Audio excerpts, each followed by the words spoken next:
Taste the Daily. Pahalgam தாக்குதலை தொடர்ந்து operation Sindoor என்ற பெயரில் பயங்கரவாத முகாம்களை தாக்கி அழித்தது இந்தியா.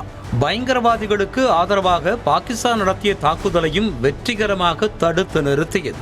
இரண்டு நாடுகளுக்கும் இடையே சண்டை பதற்றம் அதிகரித்து ட்ரோன் தாக்குதல், ஏவுகணை தாக்குதல் என பிரச்சனை பூதாகரமான நிலையில் இரண்டு நாடுகளும் ஒரு சேர சண்டை நிறுத்தத்திற்கு ஒப்புதல் தெரிவிப்பதாக அறிவிக்கப்பட்டது. சண்டை நிறுத்தத்தை மீறி சில இடங்களில் தாக்குதல் நடைபெற்றதும் அதை உடனடியாக இந்தியா கண்டித்ததும் கவனம் பெற்றது.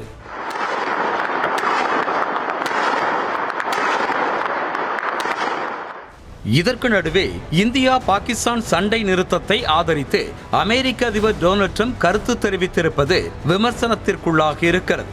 இந்தியா பாகிஸ்தான் இடையே சண்டை நிறுத்தத்தை கொண்டு வந்து வரலாற்று முக்கியத்துவம் வாய்ந்த நிகழ்வில் அமெரிக்கா இடம்பெற்றிருக்கிறது மகிழ்ச்சி அளிப்பதாக தெரிவித்திருக்கிறார்.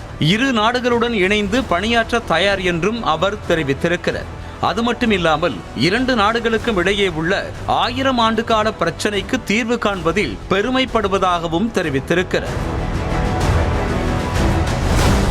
ட்ரம்பின் இந்த கருத்துக்கு காங்கிரஸ் தரப்பில் இருந்து கடும் எதிர்ப்பு தெரிவிக்கப்பட்டுள்ளது. இந்தியா பாகிஸ்தான் இடையிலான பேச்சுவார்த்தை குறித்து பிரதான எதிர்க்கட்சியான தங்களுக்கு இன்னும் ஒன்றும் தெரியவில்லை என்றும், மத்திய அரசு அனைத்து கட்சி கூட்டத்தை கூட்டி என்ன நடந்தது என்பதை விளக்க வேண்டும் என்றும் காங்கிரஸ் கட்சியின் மூத்த தலைவரும் வழக்கறிஞருமான கபில் சிபல் கூறியிருக்கிறார். இரு நாடுகளுக்கும் இடையே டொனால்ட் ட்ரம்ப் பேச்சுவார்த்தை நடத்தினாரா என்பதை மத்திய அரசுதான் தெளிவுபடுத்த வேண்டும் என்றும், இரு நாடுகளுக்கும் இடையிலான பிரச்சனையில் மூன்றாவது நபரை மத்திய அரசு அனுமதித்ததா என்பதை விளக்க வேண்டும் எனவும் வலியுறுத்தியிருக்கிறார். இது காங்கிரஸ் ஆட்சியாக இருந்தால் அனைத்து கட்சி கூட்டம் கூட்டப்பட்டு சிறப்பு பாராளுமன்றம் நடத்தி இரு நாடுகளுக்கும் இடையே என்ன நடந்தது என்பதை தெளிவுபடுத்தி இருக்கும் எனவும் கூறியிருக்கிறார். ஆனால் வெளியுறவுத்துறை செயலாளர் விக்ரம் மிஸ்ரி சண்டை நிறுத்தம் குறித்து அறிவித்த போது இரு நாட்டு ராணுவ உயர் அதிகாரிகள் பேசி சண்டை நிறுத்தத்திற்கு ஒப்புதல் தெரிவித்ததாக தெரிவித்தார். இதன் மூலம் மூன்றாம் நபரின் தலையீடு இல்லை என்பது தெளிவாகிறது.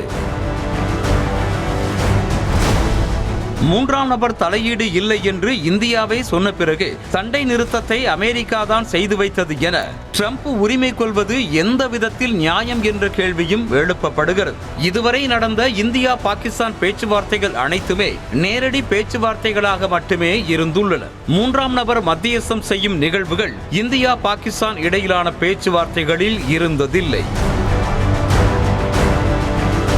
அது மட்டுமில்லாமல் 1000 ஆண்டு கால பிரச்சனை என இந்தியா பாகிஸ்தான் பிரச்சனையை ட்ரம்ப் அறிவித்திருப்பது விமர்சனத்திற்குள்ளாகி இருக்கிறது. இது குறித்து பேசியிருக்கும் காங்கிரஸ் எம்பி மணீஷ் திவாரி, இந்தியா பாகிஸ்தான் இடையிலான பிரச்சனை என்பது 1000 ஆண்டு கால பிரச்சனை அல்ல, வெறும் 78 ஆண்டு கால பிரச்சனை தான் என கூறியிருக்கிறார். அக்டோபர் 22, 1947 ஆண்டுதான் மகாராஜா ஹரிசிங்கிற்கு ஆதரவாக இந்தியா பாகிஸ்தானுடன் மோதத் தொடங்கியது. அன்றில் இருந்து இன்று வரை இந்தியாவின் பகுதிகளை பாகிஸ்தான் ஆக்கிரமிக்க முயற்சிப்பதும் அதற்கு இந்தியா பதிலடி கொடுத்து வருவதும் தொடர் நிகழ்வாக உள்ளது.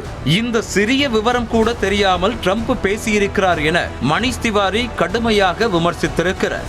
இந்தியா பாகிஸ்தான் இடையே மூன்றாவது நபர் தலையீடு இல்லை என மத்திய அரசு நேரடியாக கூறாத நிலையில் அமெரிக்கா தான் பேச்சுவார்த்தை நடத்தி சண்டை நிறுத்தத்தை கொண்டு வந்தது என ட்ரம்ப் உரிமை கொண்டாடும் நிலையில் அதனை தெளிவுபடுத்த வேண்டிய கட்டாயம் மத்திய அரசுக்கு உள்ளது. இந்தியா பாகிஸ்தான் விஷயத்தில் அமெரிக்கா தலையிடுவது பல்வேறு பிரச்சனைகளுக்கும் வழிவகுக்கும் என்ற பார்வையும் முன்வைக்கப்படுகிறது.